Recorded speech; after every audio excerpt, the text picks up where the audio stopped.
listening to Oh My Omaha, the podcast, where we uncover inspiring things about our community through the stories of inspiring people who call it home.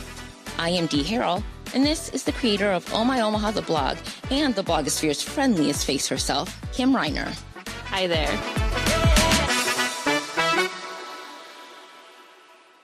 All right, well, hello. Hey there. How goes it?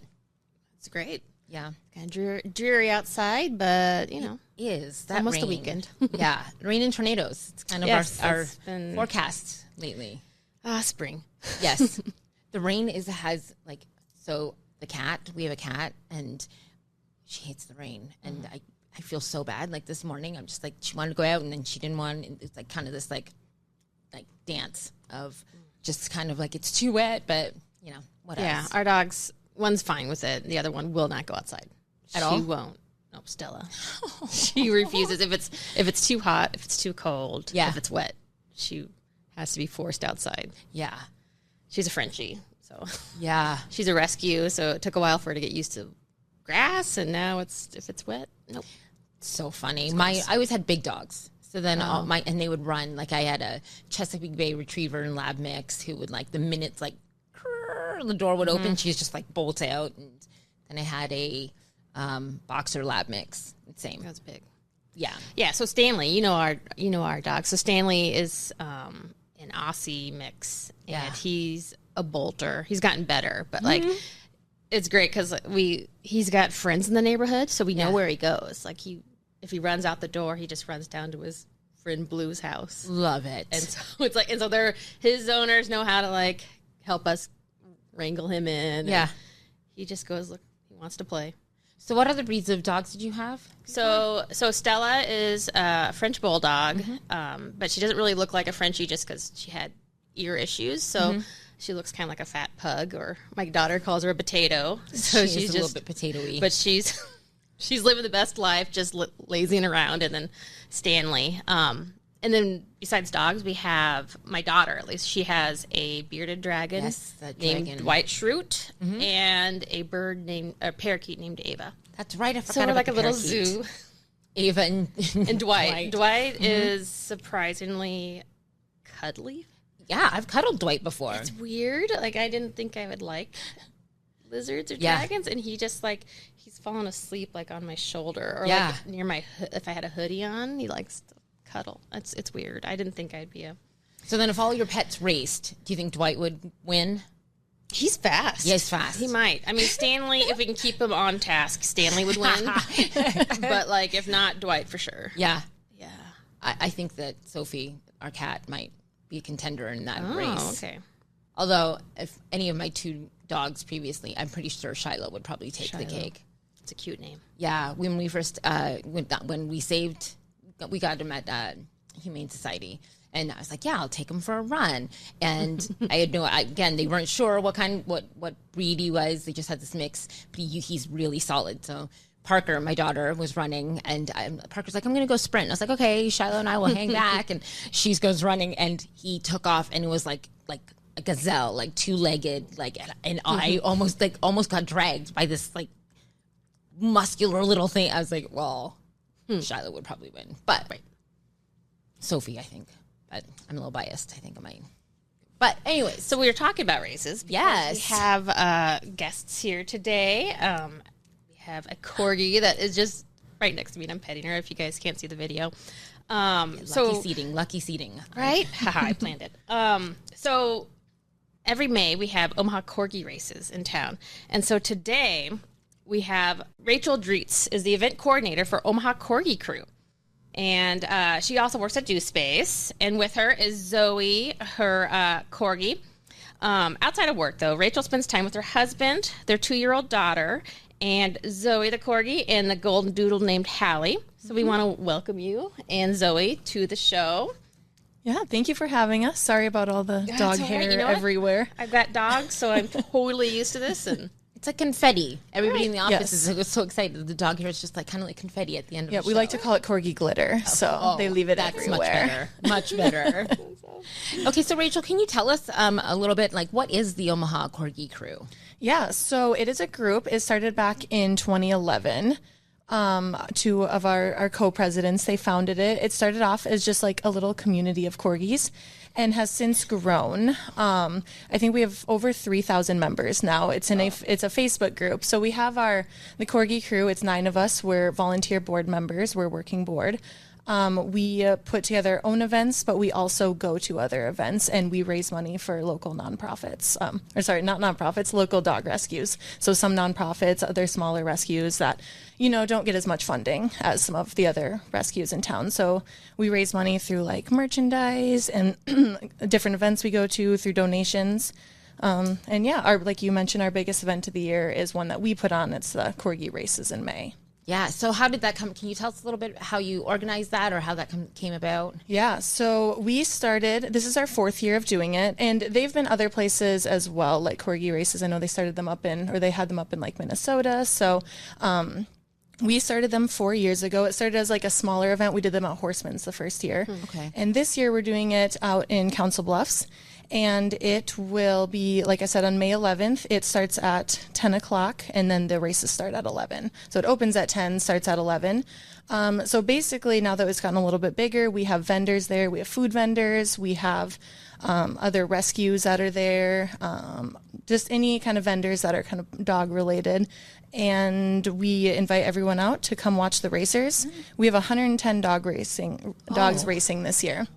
So we have 10 regular heats, we have a senior dog heat, and then we have a Corgi mix heat at the end. Gosh. But whoever wins those 10 heats gets to compete in the final heat. So we'll have one grand winner at the end. That's amazing. What is it about corgis, you think, that just draws people in? Like, yeah, especially to have such a huge group of corgi fans almost, or...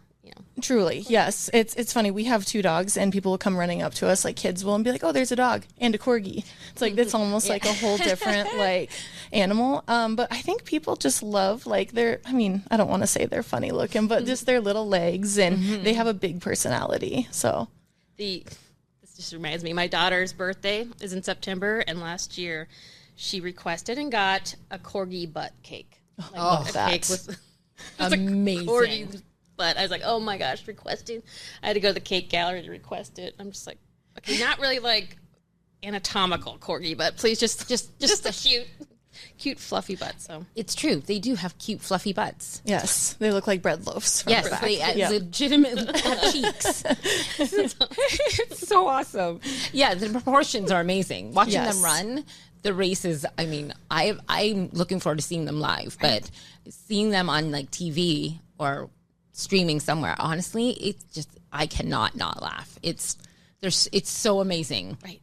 Do they wear costumes or? Oh yeah. For the races? Yes. They do not. We have they have different bandanas so that we know which dog is which when they're running, because they are really close when they run across the finish line. So take that pretty seriously to make sure we're getting the right winner crossing the line. So they each have their bandana they put on, and this year we built racing boxes too. So they will start in a box and we'll lift them and have them run out of there. Gosh. So yeah, each year we've gotten a little bit bigger and like kind of really like leaned into it more. So we're super excited for this year. I want costumes. Is there like corgi pageants or corgi like parade calendar? We do have a corgi calendar. We do one every year. Awesome. So we do sell those. We have a professional photographer come and take those. Yeah. So we do sell a calendar. And then talking about costumes, so we do a meetup every month. So like I mentioned, that Facebook group, there are a lot of corgis in Omaha, which I had no idea till I joined this. But we do a meetup every month, and there will be anywhere from like 40 to like 60 corgis at these meetups. So we do them at different dog parks. So our October one, for example, will do like a Halloween costume contest. So they'll all show up in costumes, and we'll pick a winner for those. So yeah, each month we do something. We do a meetup at different places throughout Omaha, but we try to do some themed ones towards the holidays. Cool. That's cool. Yeah. We'll probably circle back to that. We will. To dog parks and stuff. But I wanted to ask you. So you also work at Do Space. Yes. And for some of our listeners who might not know what Do Space is, could you tell people about that? Yeah, absolutely. Do Space is a technology library. So if you think like typical library, but then adding in the technology piece. So we have a computer lab, a 3D lab, different pieces of technology people can check out, anywhere from like kiddos at like 3 years old up to like seniors. So really just providing tech for people that, want to explore something different, don't have like access to it at home. So that's what we do. We're working up a partnership with Omaha Public Library right now as well. So fantastic. That is, and do you still get open spaces for learning and different curriculum? Like classes, right? We do have classes. Yeah. We offer like 50 to 60 programs a month. So, okay. And those are all totally free.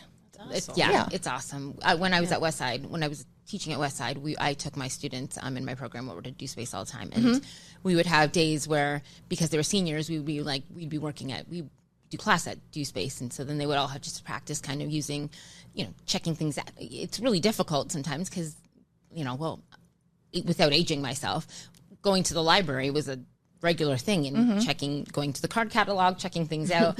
It's just one of those things. It's like a skill that I guess they don't really practice as much as we did. And going to Do Spaces, it's a little bit more of that interactive of getting the thing that you need and checking it out and being responsible to check it back in or return it. And then like the timing of the 3D lab and everything. It's just there's a whole lot of different development skills that can happen just in your space alone. It's amazing. Yeah, absolutely. Yeah. I took my kids, we used to go there a lot because they wanted to play with the different robots there. And now they're actually in robotics competitions. Yeah, I love that. Cool. That's awesome. They started there with a little, I'm trying to think of what kind of robot. It wasn't like a mouse, but it was pretty easy to program, and they loved it. It's cute. Yeah. And, the checking out and turning back in, that was a learning process with them. But. Yeah. It's a big one. We overlook that a lot, though, right? I mean, because like even in schools with their school libraries, they have constant like reminders. Remember, you have to return this, or you don't even get to check it out or whatever. So I think it's a matter of like some of the tweaking, some of the things skills that we learned growing up that we need to continue to foster. It's shared things, shared space, shared technology, shared everything. So it's kind of cool. It's really cool. So right now, Do Space is at Abrams Library. It is. Is there? Are you able to talk about like the future of Do Space, of like what's going to happen? Yep. So we are merging with the Omaha Public Library. So we will become part of the city, part of the library. That's a couple years away, but we will move. The Omaha Central Library is being built on 72nd and Dodge right now. We will be on the second floor of that building. Okay. Cool. Yep. So Do Space is returning to 72nd and Dodge, and then we're also hoping to be in a few of the other libraries as well. So we'll stay in Abraham's, and then hope to kind of have a Do Space or some form of Do Space in a few of the other libraries as well. That's cool. Yeah. Is there, now circling back a little bit to our pets? Yes. Will the new Do Space or the new space be and like have any kind of pet friendly extensions or anything where people can bring their pets to the library and to Do Space? And that's a great question. Yeah. I don't know. I know the library right now does not have doesn't allow pets in the library, and they haven't typically had like an outdoor space, so I really can't speak on if it's going to be something that would be pet friendly. Yeah. I would assume not, just because it is a city building. Yeah. But it'll have a nice park back there, and that's cool. The plans look nice. Yeah, it's gonna be a beautiful building. So where do you like to take your dogs? Yeah, we take them. Say any sort of like, obviously it's easier in the summertime, right, with like the different patios. One of our favorite places is the Omaha Dog Bar. I think she opened. Awesome. Yes, it's wonderful.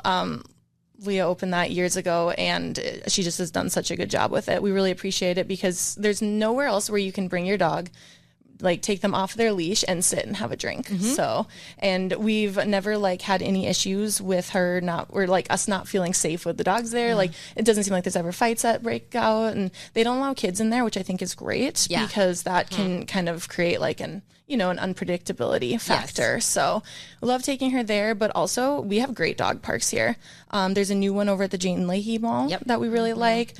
Dewey Park has one. We just saw, I was there for the first time last weekend because we were at the Doggy Market that was right outside of there. Yes. Yeah. They have like a little water feature there. Like you got to go in the summer. Oh yeah. Like, I mean, I haven't really seen any dogs play in it yet. Yep. Like at least our dog is like not terrified, but he doesn't like anything spraying out of the ground. It's like an old miniature spray ground for dogs. Oh yeah, they love that. That's so cool. Yeah, that's cool. Yeah. What do you take your? Yeah. So our dog. So Stanley. So Stella doesn't do dog parks or anything. She could care less. But Stanley needs to run. So we go to Chalco. They have like an open area. It's less dog park, as in like enclosed and fences, and just trails. Trail areas for us to run, free space. So he loves that because he's kind of a jerk. Like we take him to dog parks and he's in the big dog area and it's fine. But if somebody brings in a smaller dog, he just thinks of it like a toy and just nudges. Like he doesn't fight, but he just keeps poking at it with his nose. Like just like leave the puppy alone. So. Yeah, our other dog is like that too. We have a 70-pound golden doodle, and these two are best friends at home. But our bigger dog, she can't come everywhere with us because she can be a little bit of a bully. Oh my gosh. Well, you brought up Jean Leahy Mall, and Kim and I were talking kind of how new construction, particularly downtown. My place is downtown, or my old place is downtown. We seen some of the new construction. They're being really cognizant of people, residents having pets. So even on 10th Street, some of the new apartments that were going up there's little green spaces around it, so people can take their dogs and do their biz and walk, and you can see some of the changes, like environmental changes to accommodate people with their pets. We were kind of speaking in the sense of I've got two 20-something kids, and a lot of them are just like, I don't want to have kids, but I want to have pets, and it's like you can see the shift in the new construction and whatnot. Do you feel? I'm not sure what part of town that you live in. Are there any kind of accessibility or accommodations for pet owners that you'd like to see more of in Omaha? Yeah, that's a great point. My husband and I, we got our first dog, so my older dog, we got her 7 years ago, and we were looking at apartments back then. Really had no tie to any part of Omaha because we had just moved here.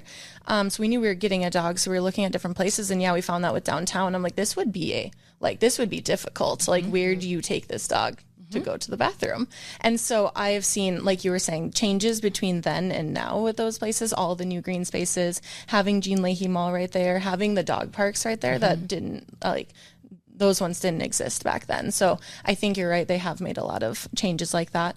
But I think you're right. I think like the younger people that want to move down there, I think just having a space for them to bring pets, because a lot of people at that age are getting their first pet at that time. And it's hard having a dog in an apartment. And I think that makes it even harder. The thought of bringing it, you already have to bring it down how many flights of stairs on an elevator and then finding somewhere to take it outside. So I think just more spaces like that. But I think we're doing that. I think downtown Omaha has come, like I said, I've lived here for 8 years and it feels like a whole different city since we moved here. Yeah, it's a lot cooler. I live downtown too. I live pre-kids, so 14 years ago. So we had a Boston Terrier, and fortunately he was also very cat-like, so he didn't want to take too much of a walk. But so there wasn't. I mean, we didn't even make it down to Jean Leahy to walk him even that far. But there was no dog park or anything.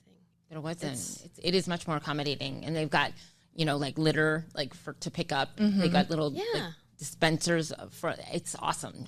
It really has changed a lot. Yeah, definitely. Yeah. We were wondering, so do you take your dogs traveling, or? We do, yes. Before, I have a 2-year-old at home. Before kiddo, we would take them out to Denver a couple times a year and do hiking with them. And my parents still live back in South Dakota, so they come home with us. They really come everywhere with us. We probably will never fly with them, but they love to come travel with us. Like I said, we do a little bit less of it now, but. Do you have do you have any tips for people who travel, who want to start traveling with their dogs? Like what? Yes. Start with them young. I think that was helpful for both of our dogs. They were just kind of used to it, because our bigger dogs certainly had some car anxiety at first, but after a couple of years that went away. And then also the seat cover, the one that doesn't allow the dogs to jump up to the front. We had, like I said, before kid, now that we have the car seat in there, we would have that on the seats at all times. So we would just throw the dogs in there. I think it's more comfortable for them. They feel like they kind of have, like an enclosed space in there. They have the whole seat to themselves, but they also can't jump up in the front, because no one needs a dog on your lap for a 7-hour drive. That's what we were just talking about. Yeah. So I tried. So Stanley is a good dog for driving short distances, and we tried about 2 or 3 years ago to take him on a road trip, and turns out he doesn't do so well. So yeah, I had to have this, gosh, I don't know, 70-pound Aussie mix on my lap. Like, he just would not get off, and I'm like, well, that's that. We're not going to be doing this again. He just couldn't handle that long of a distance. Yeah. And on that trip, though, we did plan out stops so that there were, for dog parks, essentially, not even just walking, but just to let them run a bit. Have you ever been to any cool dog parks? Yes. We have a couple. I can't remember exactly where it is, but there's like a part in Nebraska between here and Denver that we'd stop at the dog park. I think it's in Kearney. And it was probably just a few miles off the interstate. So that was always like a sure dog park we were going to stop in. We loved that. And then on our way to Sioux Falls, there's two. There's one in Sioux City, just right off the interstate there. Sorry, I cannot remember the names of any of these places. And then Vermilion. They have the new huge gas station that they built that has a little bark park in there. Cool. So yeah, especially it's nice for us to be able to stop, with the kiddo too, and then we'll just let the dogs out in the little bark park. And so, park. Yes. Cute. So those are the two kind of good areas that we've used for traveling. Yeah. Yeah. Okay, so as difficult as it is for us to not gear our focus and attention to the dogs, it should be. Well, what about you personally? Yeah. So you've been here for 8 years, you said. Kind of like, are there any favorite places of yours around town that you want to talk about? Yeah. Think of where we like what you do with your family. Yeah. We just like to get outside a lot. We love going to patios. Recently, I guess we've been going to, now it's been getting nicer out, another dog friendly place too, in a rail. We've brought the dogs there, but also not as dog friendly over on like the turf of Sunny's. We'll take our kiddo there. It is it's an odd mix of like college kids, but also families. There's tons of kids there on a Friday night because they have live music. Yeah. So just being able to get outside and also be able to go grab food and a drink somewhere with a kid or with a dog, I'd say the Inner Rail or Sunny's has been like great for us since the weather has gotten nice. That's cool. Yeah. I love Sunny's. It's a cool stringed lights. Yes. It's a whole different vibe, I feel like, than other places in town. Yeah, that's good. I forgot about Sunny's. Yeah. Do you do farmers markets with your dogs? We do, yes. I like to go every Sunday. I'll bring this one and the kiddo to the farmers market. Which farmers market do you go to? I like to go to the one in Exarban. Yeah. Just a good Sunday morning activity. So, That's the whole reason my daughter will go to the farmers market with me is to meet the dogs. Like, it does not care There's about so many dogs. And that makes sense. The Exarban one, because there's Stinson right there. That totally makes sense. I guess the Old Market one isn't necessarily geared towards everybody bringing their dog. It's a little bit more of a closed. Well, and Exarban has a dog park. Yeah. There. Well, yes, the dog park too. Also, but there's several options. Yes, exactly. Lots of space. That's good. Nice. Cool. So I when we end our shows, we ask the same question, and there's no right or wrong answer, but we ask our guests, where do you find inspiration in Omaha? Yeah. I was thinking about this. It kind of ties into some of the stuff we've been talking about, but I think I love that we do all the different like markets around Omaha. It seems like every like couple of weekends there will be something, whether it's the farmers market or this weekend, or I don't know if it's this weekend, it's coming up. The Little Bohemia market is coming up. So some of those like arts ones or like food ones, I find a lot of inspiration by going to those. I love all the small business stuff, and like I don't know, someday I find myself like an aspiring entrepreneur. So absolutely. Yeah. So I feel like that's the kind of things I like to go to and kind of feel inspired by. Nice. I feel like they're happening like every weekend. I love it. They are. Honestly, we were just talking about this last night. In that because the Bohemian Market I think is next week. Benson first Friday. Tonight's the first Thursday walk of Art Walk in the Old Market. You got and then Junk Stock that has all those Junk vendors, Stock. and then Midwest Fest, which used to be Hutch Fest. Junkapalooza. And they're all attended, like well attended. I feel like, I don't know, everyone that's there is great. They're always well attended, and I just love that. Yeah. Do you think you'd be a maker, like you would make the product you sell, or would you be like curating a cute shop of stuff? I don't know. I kind of lean towards a little bit in the middle. I'm not quite sure yet. I've had ideas, but yeah. every time I'm in Little Bohemia, whether it's like Admiral to go to a show or, you know, I live down there, but, you know, visiting any of the shops or going to Fizzy's. I go to Fizzy's a lot. But my friends and I are always like, we want to buy out a lot of the houses in that area and just have like a little commune of people, like remake all of those. I mean, it's so beautiful. Just, you know, just west of 13, like, where the dog bar is, you know, that kind of whole little strip there is just, it's so cool. I love that area. Yeah. It's far for us. We live out in West Omaha, but whenever we go to the zoo, we were like, okay, we got to hit up Little Bohemia, something in there. Definitely. But yes, I also really love that area. Cute Yeah, shops. they are really doing good things on 13th Street. Yeah, it's awesome. Cool. Again, after I moved from there. What's that? After I moved from there, that's where all the cool things start. Isn't that how it always goes? Like we lived downtown in the old market. Now it's awesome. And then when we moved, our first house was between Dundee and Benson. Benson wasn't quite Benson like it is today. And then we move and we have kids, and then Benson's awesome. Yeah. We're just like, of course. Yeah. You're like, well, What's next? What's next? Like, Right. what do we miss out on? So if we I move- mean, you never know. You're gonna have it's gonna be really cool in your spot. oh my gosh. Your neighborhood's great. Yeah, I'm not complaining. Yeah, but I mean, Old Market's great. I'm a little biased, but yeah, it's so good. Well, is there anything else that you want to add that we haven't talked about? What do you want to Plug or shout out? Yeah. Yeah, I mean, really, just as far as like the Corgi Crew goes, it's great to kind of get our name out there more. Like I said, we're raising money for local rescues around, and hope everyone can come out on May 11th to come check out the races. So, Yeah. What's your website? OmahaCorgiCrew.com. And then Facebook. Yes, and we're Omaha Corgi Crew on Facebook. Can we get calendars through the website? Or Yes, do you go to and they are the 2024 ones are on sale right now because we are already in May. But we're gonna do a photo shoot for 2025 coming up Oh here. my So gosh. we'll have those for sale towards the end of the year. So cool. Well, yeah, definitely have to go grab one of those. Awesome. Well, Awesome. thank you so much for coming and Yes. bringing Zoe. Yes. She's the Thank hit of you. the office area. Thank you so much for having us. Yeah, she it's loves all awesome. the attention. And we'll see you on the 11th. Yes. Awesome. Thanks so much. Yes, thank you so much.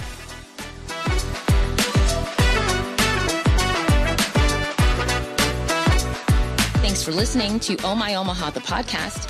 We want to thank our guest, Hurrdat Media, all of you for your support, and the Omaha community at large. So from D&I, keep on exploring.